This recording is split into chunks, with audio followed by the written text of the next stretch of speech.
اللہ کریم نے فرمایا بندہ مومن جان لے اگر میں تجھے ایک مشکل دوں گا تو میں تجھے کتنی آسانیاں، چلے سارے بول دیں کتنی جی، کتنی اللہ تعالیٰ آسانیاں دے گا؟ 2 آسانیاں۔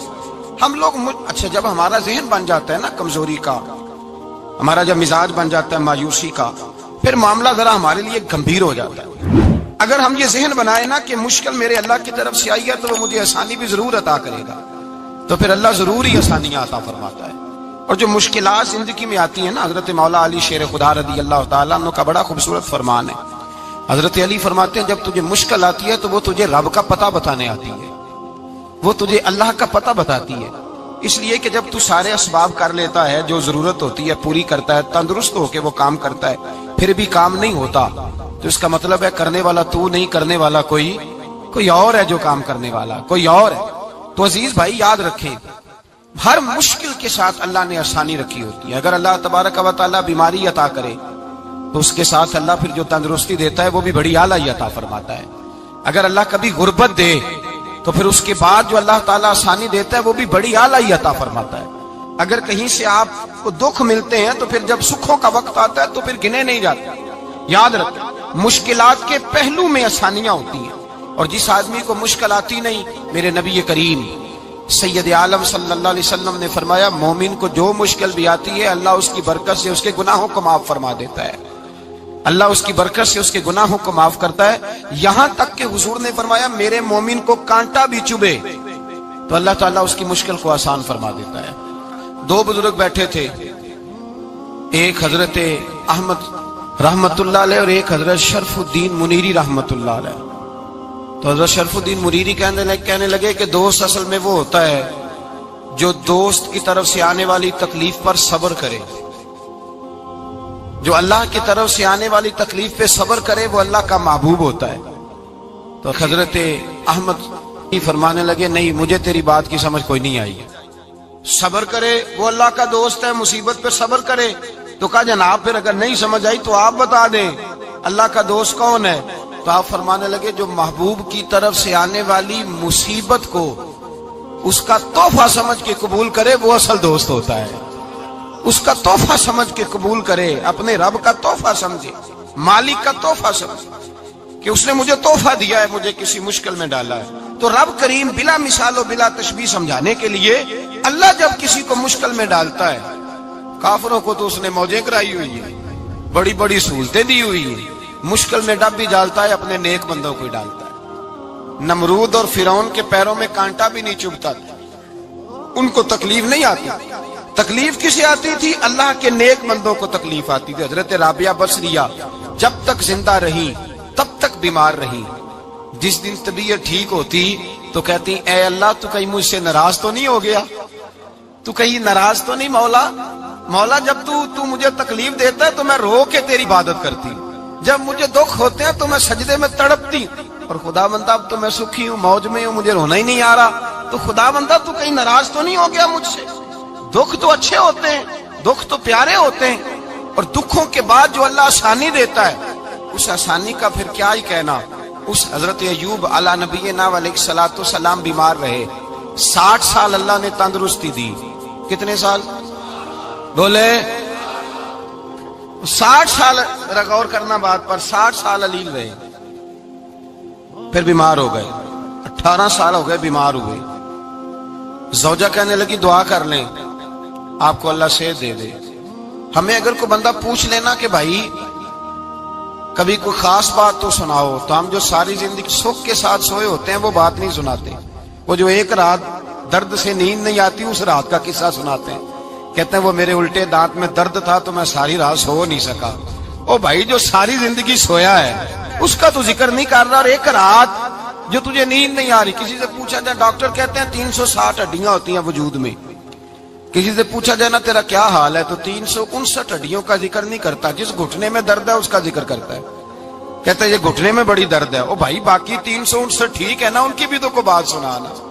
حضرت رابعہ بصریہ رحمت اللہ علیہ کے پڑوس میں ایک نوجوان رہتا تھا، آپ کے پڑوس میں، تو وہ جب جو محلے میں بچے رہتے ہیں نا گاؤں میں ان کا پتہ ہوتا ہے، پڑوسی تھا تو 34-35 سال نوجوان کی عمر ہو گئی، کبھی بیمار نہیں ہوا۔ ایک دن اس کی طبیعت علیل ہوئی، سر میں درد ہوا تو اس نے پٹی باندھ لی سرخ رنگ کی، باہر نکل کے آیا، حضرت رابعہ بصری علیہ رحمہ نے دیکھا تو فرمانے لگے بیٹے خیر ہے؟ لگا جی اماں جی سر میں بڑی درد ہے۔ آپ فرمانے لگے کتنی عمر ہو گئی؟ کہنے لگا 34-35 سال۔ فرمانے لگے پہلے تو کبھی درد نہیں نہ ہوئی؟ کہنی اماں جی آج ہی ہوئی ہے۔ تو آپ فرمانے لگے 34 سال اللہ نے صحت دی ہے، تو نے شکر کی ایک پٹی بھی نہیں باندھی، اور آج درد ہوئی ہے تو شکوے کی پٹی تو نے فوراً ہی باندھ لی ہے، کوئی شکر کی پٹی بھی باندھنی چاہیے۔ حضرت ایوب 18 سال بیمار رہے، زوجہ کہنے لگی دعا کر لو، تو آپ فرمانے لگے بی بی سے کہ صحت کتنی دیر رہی؟ اس نے کہا 60 سال۔ تو آپ فرمانے لگے ذرا بیماری کو بھی 60 سال گزر لینے دو، پھر دعا بھی کر لیں گے۔ یہ دعا کی، اللہ یہ لفظ کہے اللہ نے صحت دے دی، تندرستی آ گئی۔ ایک دن گھر میں بیٹھے بیٹھے زوجہ کہنے لگی کہ ایوب یہ بتاؤ دکھ اچھے کہ سکھ؟ آپ فرمانے لگے سارے دن ہی اللہ کے ہیں، پر دکھ بڑے اچھے تھے۔ مجھ سے پوچھو تو دکھ بڑے اچھے تھے۔ کہا کس طرح؟ تو حضرت ایوب فرمانے لگے جب میں بیمار تھا تو 24 گھنٹے میں ایک دفعہ میرا رب میرا حال پوچھا کرتا تھا، ایک دفعہ میرا اللہ پوچھتا تھا ایوب تیرا حال کیا ہے؟ فرماتے ہیں 12 گھنٹے تو لذت ہی رہتی تھی کہ میرے رب نے میرا حال پوچھ لیا، اور اگلے 12 گھنٹے میں انتظار کرتا تھا مالک حال دوبارہ کب پوچھے گا۔ فرمانے لگے اب صحت تو ہو گئی ہے، پر اب میرا رب میرا حال تو نہیں نہ پوچھتا۔ بھائی مشکلات جو ہوتی ہیں وہ تو تجھے سجا دیتی ہیں، سوار دیتی ہیں، تجھے یاد آتا ہے کوئی اپنا۔ جب تجھے درد ہوتی ہے نا، تکلیف ہوتی ہے، پھر تیرا دل کرتا ہے کوئی کندھا ملے جہاں میں سر رکھ کے رہوں۔ پھر اسی لیے تو کسی درویش سے کسی نے پوچھا تھا اپنا کون ہوتا ہے؟ تو کہا جو تجھے دکھ کے وقت یاد آئے وہ تیرا اپنا ہے، جو تجھے عین آزمائش کے وقت یاد آئے اور تجھے اس کا نمبر فوراً تیرے موبائل پہ چلنے لگے وہ تیرا اپنا سجن ہے، جس کو تو دکھ کے وقت یاد کرے۔ تو بھائی مشکلات کے بعد جو اللہ آسانی دیتا ہے، حضرت ابراہیم کو آگ میں بھی پھینکا گیا، حضرت ابراہیم علیہ السلام کو ستایا بھی گیا، نکالا بھی گیا، لیکن جب ان مشکلات سے گزرے تو میرا رب فرماتا ہے وَإِذِ ابْتَلَىٰ إِبْرَاهِيمَ رَبُّهُ بِكَلِمَاتٍ فَأَتَمَّهُنَّ قَالَ إِنِّي جَاعِلُكَ لِلنَّاسِ إِمَامًا۔ کہا جب ابراہیم پورے اترے تو پھر ہم نے انہیں امام بنا دیا۔ یا اللہ کس طرح کی امامت دی؟ فرمایا میں نے اتنی اعلیٰ شان عطا کی ہے کہ اپنے لاڈلے رسول کو جناب ابراہیم کی نسل میں پیدا فرما دیا ہے، میں نے مصطفیٰ کو ان کی نسل میں پیدا کر دیا، قیامت تک کے لیے ان کا وقار بڑھا دیا۔ اللہم صلی علی محمد وعلی آل محمد کما صلیت علی ابراہیم وعلی آل ابراہیم، ان کی عظمت بڑھا دی، اس لیے کہ جب وہ آزمائش سے گزر کر کے آئے پھر جو آسانی دی۔ میرے نبی پاک صلی اللہ علیہ وسلم نے دین ابراہیمی کی بہت ساری چیزوں کو رکھا، کہا میں ملت ابراہیمی پہ ہوں۔ جب کوئی مشکلات کو عبور کر کے آتا ہے، جب کوئی تکلیفیں سہ کر کے آتا ہے، اس کے لیے جو اجر ہوتا ہے، اس کے لیے جو پھر اللہ کتنی ذرا بڑی توجہ کیجئے گا۔ لوگ سمجھتے ہیں فلاں آدمی مشکل میں ہے تو شاید مشکل میں ہی رہے گا، فلاں آزمائش میں ہے تو شاید میرا اللہ فرماتا ہے ایک مشکل دے کے میں 2 آسانیاں بھی دوں گا۔ تم مشکل دیکھ رہے ہو، مشکل نہ دیکھو، وہ جو اس کو بعد میں آسانی آنے والی ہے، اور ڈبل جو میں اس پر نعمت کرنے والا ہوں اس کو دیکھو۔ حضرت یوسف کو بھائیوں نے کنویں میں ڈال دیا تھا، اور جب کنویں سے نکلے تو مصر کے بازاروں میں بکے، اور پھر زلیخا نے الزام لگایا تو حالات بگڑ گئے، حضرت یوسف کو جیل جانا پڑا۔ کتنی کٹھن زندگی تھی، لیکن میرے مالک کو کچھ اور ہی منظور تھا۔ کنویں میں گرنے والے، بازار میں بکنے والے، جیل میں جانے والے، الزام لینے والے جناب یوسف کو رب کریم نے اسی مصر کا بادشاہ بنا دیا، اللہ پاک نے اسی مصر کا حکمران بنا دیا۔ یاری تیری سونا پر ازمیشاں تیریاں اگ، اے سونا پرکھیا جامدائی پہلو نال اگاں دے لگ، اس کے لیے تھوڑا سا جتن کرنا پڑتا، تھوڑے کٹھن حالات سے گزرنا پڑتا، تھوڑی آزمائشوں کا روپ دیکھنا پڑتا۔ ہم چاہتے ہیں کہ ہمیں چھیڑے کوئی نہ کوئی تکلیف نہ آئے، کوئی آزمائش، یہ ہو نہیں سکتا میرے بھائی۔ نامی کوئی بغیر مشقت نہیں ہوا، 100 بار جب عقیق کٹا تب جا کر نگی ہوا۔ ہم چاہتے ہیں کہ ہمیں کچھ بھی دقت نہ آئے، مشکلات نہ آئے، اور مشکلات تو انسان کو سنوارتی ہیں بھائی، وہ تو نکھارتی ہیں۔ کبھی پوچھا کرو جا کر کے کسی گندم کے دانے سے کہ تو کہاں سے ہو کے آیا ہے، کہاں سے نکل کے آیا ہے، تو وہ بتلائے گا کہ بڑے مشکل مراحل سے گزرا ہوں، اور پھر اللہ نے مجھے طاقت دی ہے کہ میں انسان کے وجود کا حصہ بناؤں۔ تو بھائی کٹھن مراحل، آزمائشیں، تکلیفیں، یہ انسان کو بڑا انسان بنا دیتی، یہ اس کے لیے ترقیوں کا پیش خیمہ ہوتی۔ ہمارے جوان پریشان ہو جاتے ہیں، عورتیں خاص کر کے اس بات پہ توجہ کریں، وہ بڑی جلدی غم لے جاتی ہیں، وہ کہتی ہیں جانے میرا کچھ ہوگا ہی نہیں، جانے میرا کچھ ہو ہی نہیں سکتا۔ میرے بھائی درجنوں اور بیسیوں لوگ ایسے ہیں جن کی اولادیں نہیں تھی لیکن نام ان کا ان سے بھی زیادہ ہے جو بڑے بڑے صاحب اولاد۔ حضرت عبداللہ مزنی حضور کے غلام تھے، قبیلہ مزن کے رہنے والے، والد فوت ہو گئے، چچا نے پالا تھا، اسلام قبول کر لیا۔ چچا اسلام کا بڑا دشمن ہے، حضور کا نام آئے تو جلال کرتا، حسد اور بغض میں جل جاتا، بڑی اسلام کے ساتھ دشمنی اور عناد رکھتا ہے۔ حضرت عبداللہ کہتے ہیں پہلے تو میں عشق رسالت کو دباتا رہا، پھر یہ چنگاری شعلہ بن گئی، پھر کہ یہ ہلکا سا جذبہ سمندر اور صحرا کا روپ دھار گیا۔ فرماتے ہیں ماں تھی اور میں تھا، میں گیا جا کے چچا سے کہا میں نہیں رہ سکتا۔ کہاں جائے گا؟ تو میں نے دھیمے لہجے میں کہا میں مدینے جاؤں گا، اب میں رسول اللہ کے مدینے جاؤں گا، اب میرا گزارا نہیں ہوتا، اب میں جاؤں گا۔ کہتے ہیں چچا کہنے لگا اچھا وہاں جائے گا؟ تجھے میں نے پالا، میں نے پوسا، وہ مکان میں نے تجھے بنا کے دیا، تیری جیب میں جو پیسے ہیں میرے دیے ہوئے ہیں۔ کہتے ہیں میں نے کہا چچا میں سارا کچھ سوچ کے آیا ہوں، مکان بھی تو رکھ لے، پیسے بھی رکھ لے۔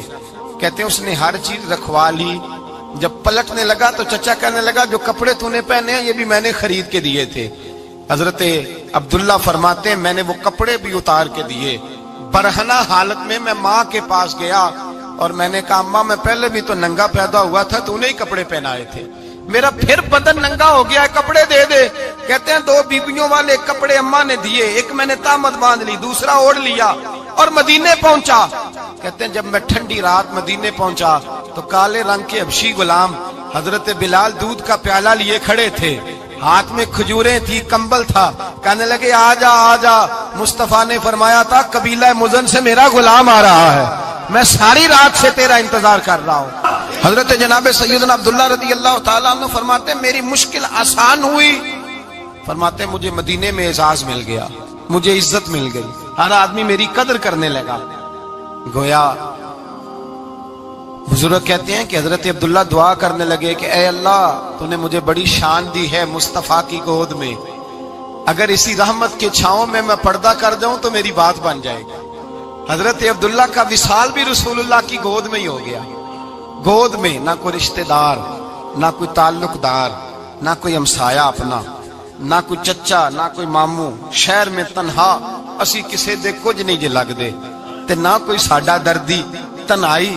جنازہ اٹھا تو اٹھانے والے کون ہیں؟ ابو بکر صدیق، فاروق اعظم، عثمان غنی، مولا علی، حسنین کریمین جنازے میں شامل۔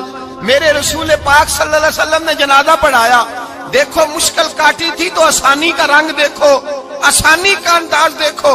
حضرت سیدنا ابو دردہ رضی اللہ تعالیٰ عنہ ارشاد فرماتے ہیں مدینے میں رواج تھا کہ جب قبر میں اتارنے لگتے تھے تو قریبی رشتہ دار اتارا کرتے تھے، پر عبداللہ کا تو رشتہ دار ہی کوئی نہیں تھا مدینے میں، کون اتارے؟ فرمایا جب قبر میں اترنے لگے تو حضرت ابو بکر صدیق اور حضرت عمر فاروق اتر گئے کہ ہم قبر میں اتارتے ہیں۔ رسول اللہ نے فرمایا تم باہر نکلو، تم کیوں قبر میں گئے ہو، باہر آؤ۔ کہتے ہم باہر آئے تو اللہ کے رسول اندر گئے، فرمایا کون کہتا ہے اس کا کوئی نہیں، میں جو موجود ہوں، کون کہتا ہے کوئی نہیں؟ فرمایا رکھو میرے ہاتھوں پہ۔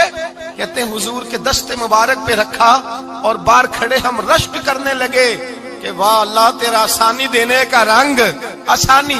اس نے مشکل برداشت کی تو رب نے مصطفیٰ کے قدموں میں آسانیاں عطا فرمائی، پسے اور حضور نے قبر میں رکھا، نبی پاک نے۔ میرے دادا مرشد کہتے ہیں عشق سرکار کی ایک شمع جلا لو دل میں، بعد مرنے کے قبر میں بھی اجالا ہوگا۔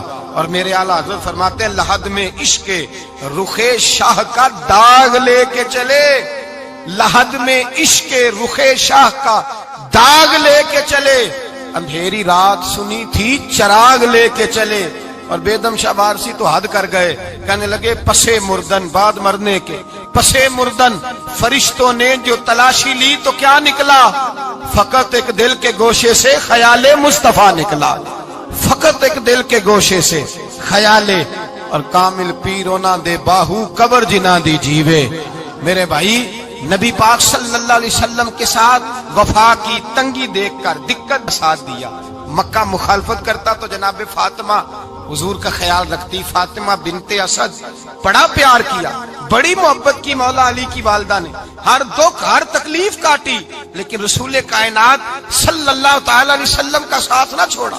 اور یہاں تک روایات میں ملتا ہے کہ جناب فاطمہ الزہرا جب بیعہ کے ان کے گھر گئی تو باہر سے سودا لا کے دیتی. حضرت فاطمہ سے بڑا پیار کرتی, بڑی محبت, مشکلات میں ساتھ دیا.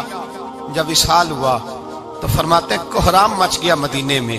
لوگ منتیں کرتے تھے کہ حضور کا ایک بال مل جائے تو قبر میں بخشش کا سامان ہو جائے گا.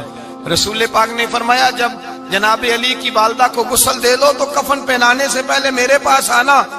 کہتے ہیں جب غسل دے لیا تو عرض کی حضور غسل ہو رہا ہے, کفن کا کیا کرنا ہے؟ حضور اندر گئے, قمیض بدلی اور جو کرتا پہنا ہوا تھا اتار کے دیا. فرمایا وہ علی کی ماں نہیں میری ماں ہے, اس نے میرے لیے بڑی تکلیفیں سہی ہیں, بڑی مشکل دیکھی ہے. فرمایا اس طرح کرو میرے کرتے میں اسے کفن دو. حضور نے جنازہ پڑھایا, اپنے کرتا لباس مبارک میں کفن دلایا. پھر جب وہ دفن ہوئی تو حضور قبر پہ کھڑے ہوئے, کھڑے ہو کے فرمایا اے اللہ اپنے سارے نبیوں کے وسیلے سے اور میرے وسیلے سے میری اماں کی بخشش فرما دے. پھر جو آسانیاں ملی ان لوگوں کو تو ان کی قبروں تک آسانیاں ملی, پھر ان کو قیامت تک کے لیے آسانیاں ملی جنہوں نے مشکلات کو دیکھا.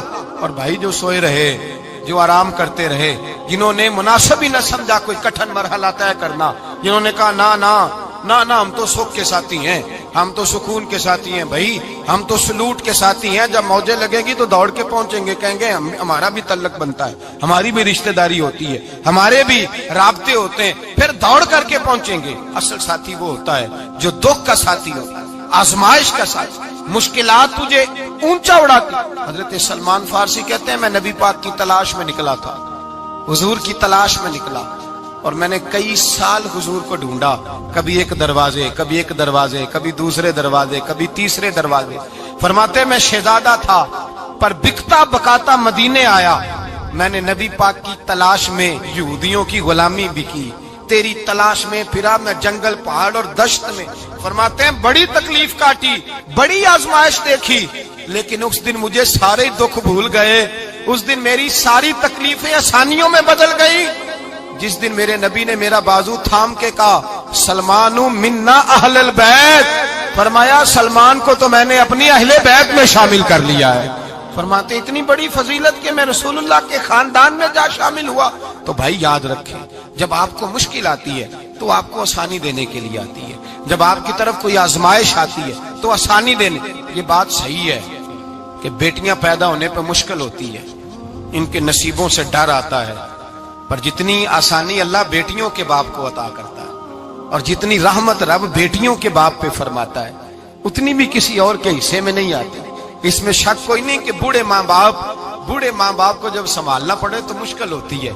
بوڑھوں کی طبیعت بچوں جیسی ہو جاتی ہے, دقت ہوتی ہے, آزمائش ہوتی ہے, ان کی بات سننا بعض اوقات کڑوا لگتا ہے, ان کی فرمائشیں بعض اوقات بچوں کی طرح ایسی ہوتی ہیں جو حل نہ ہو سکیں. لیکن یہ وہی ماں باپ ہیں جن کی نوکری کے بارے میں میرے مصطفیٰ نے فرمایا اگر تو ایک رات انہیں خوش کرنے میں کامیاب ہوا تو اللہ 2 حج اور 2 عمرے کا ثواب عطا فرمائے گا. اس میں شک نہیں کہ بہت سارے کام مشکل ہوتے ہیں, کٹھن ہوتے ہیں, آزمائش والے ہوتے ہیں. اس میں کوئی شک نہیں کہ اس دور میں دین کا کام بڑا مشکل ہے, دعوت و تبلیغ کا سلسلہ بڑا کٹھن ہے.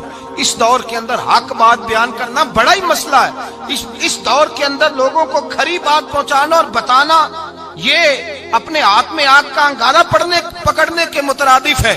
لیکن میرے مصطفیٰ نے فرمایا تھا اس دور میں جب فتنہ ہو من تمسک بسنتی ان دا فساد امہ فلہ اجر 100 شہید. فرمایا اس دور میں جب آزمائشیں آ جائیں, تکلیفیں آ جائیں, اس دور میں جو میری سنت پر عمل کرے گا, رسول پاک کا وعدہ ہے اللہ ایک سنت پر عمل کرنے والے کو 100 شہیدوں کا ثواب عطا فرمائے. اللہ 100 شہیدوں کا درجہ دے گا اسے. تو بھائی جس قدر مشکل زیادہ اس قدر آسانی بھی, اس قدر اجر بھی زیادہ. مشکلات سے گھبرایا نہ کریں, ذہن بنا لیں کہ جس رب نے دی ہے وہی اللہ نجات بھی عطا فرمائے گا. انسان آسان ہو جاتا ہے. ہم لوگوں نے نا دوڑ صرف سکھ کٹھے کرنے کے لیے لگا لی ہے, سکھ کٹھے کرنے کے. وہ لوگ دکھوں میں راضی رہتے,